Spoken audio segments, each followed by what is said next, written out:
Halo semua, kembali juga berjumpa dengan saya pada kali ini. Di kesempatan kali ini kita akan membahas materi IPA, yakni mengenai sistem pernapasan pada manusia. Simak videonya baik-baik ya, dan selamat belajar.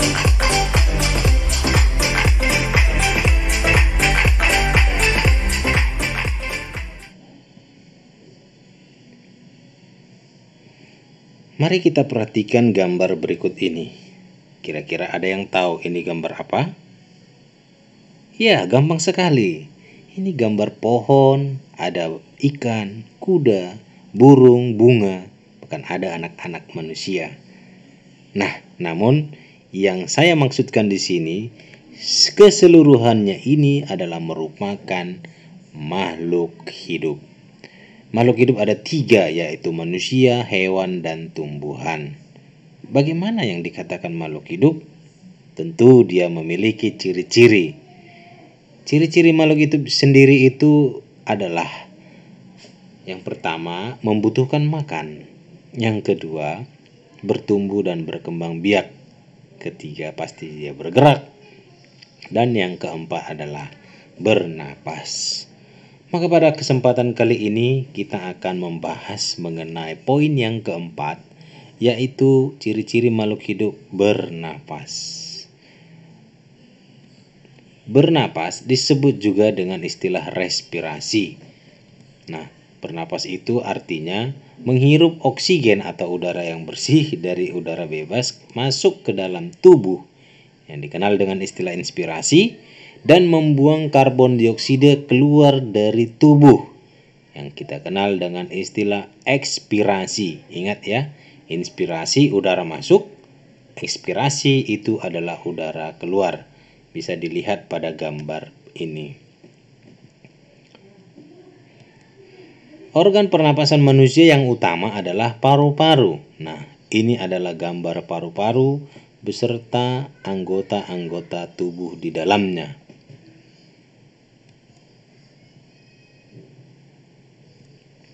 Organ-organ pernapasan manusia itu apa saja ya? Yang pertama ada rongga hidung, ya. Yang kedua adalah laring, ketiga faring, berikutnya trakea, bronkus, bronkiolus, dan alveolus. Kita akan bahas yang pertama, yaitu mengenai rongga hidung. Di dalam rongga hidung itu terdapat rambut hidung dan juga ada selaput lendir.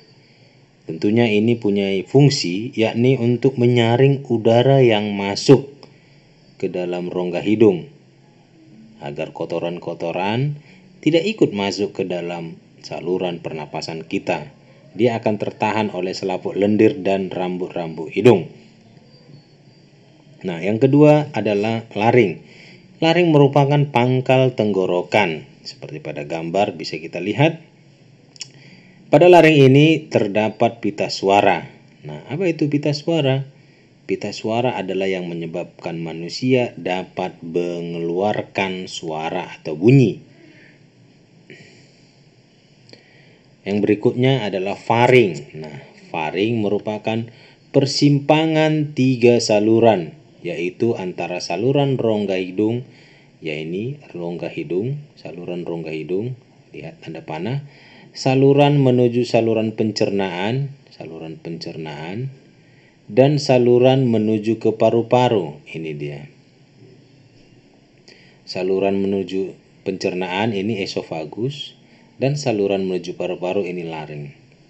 Nah, di dalam faring inilah terdapat yang namanya epiglotis. Ini epiglotis. Epiglotis berfungsi untuk Epiglotis ini adalah sebuah katup yang berfungsi untuk menutup dan membuka saluran. Jadi ketika ada makanan yang masuk, maka epiglotis akan menutup saluran pernapasan sehingga makanan akan masuk ke dalam esofagus.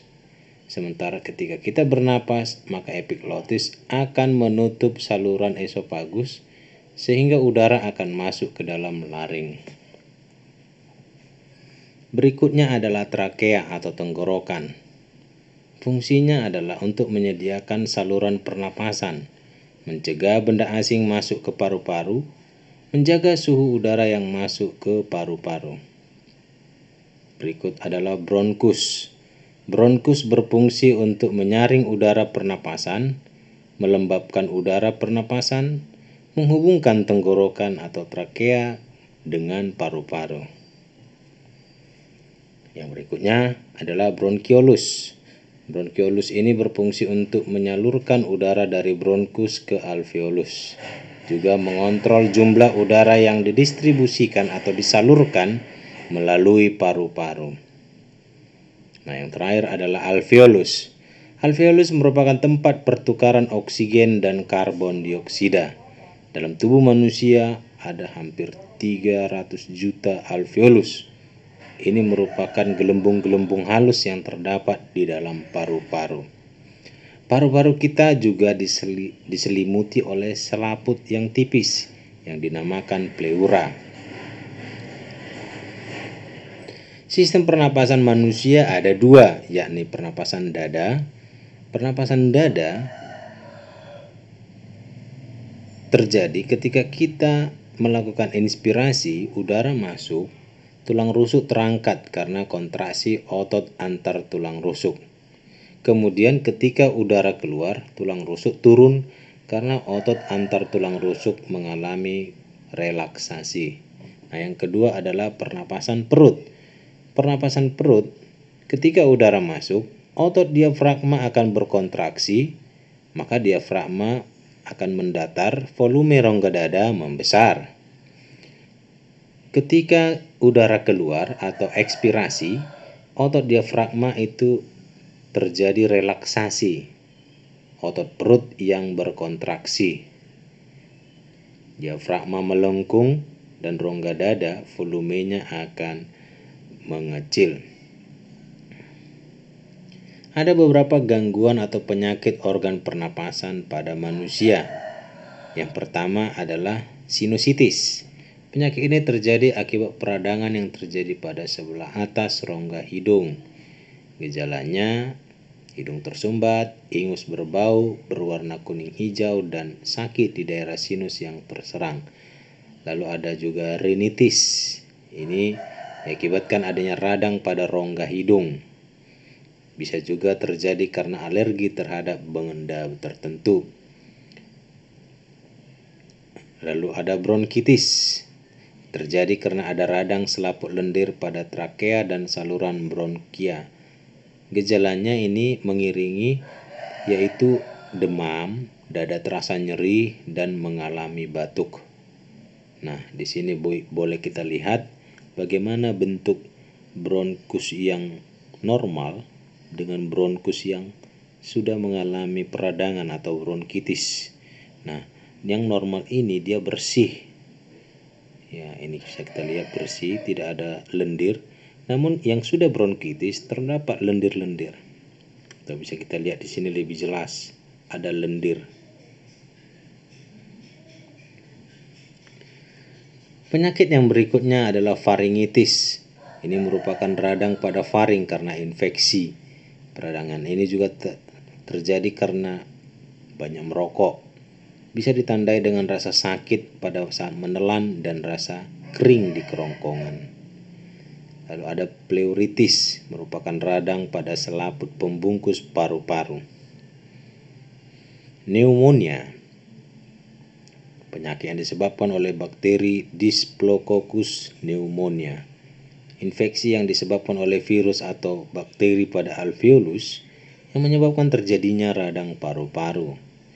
Nah, ada juga penyakit tuberkulosis, biasa disingkat dengan TBC. Infeksi ini disebabkan oleh bakteri Mycobacterium tuberculosis. Terganggunya proses difusi oksigen karena timbul bintil-bintil pada alveoli. Gejalanya batuk kronis disertai oleh darah, lalu penurunan berat badan. Penyakit asma merupakan gangguan pada sistem pernapasan dengan gejala sukar bernapas. Gangguan asma ini disebabkan karena adanya penyempitan saluran pernapasan.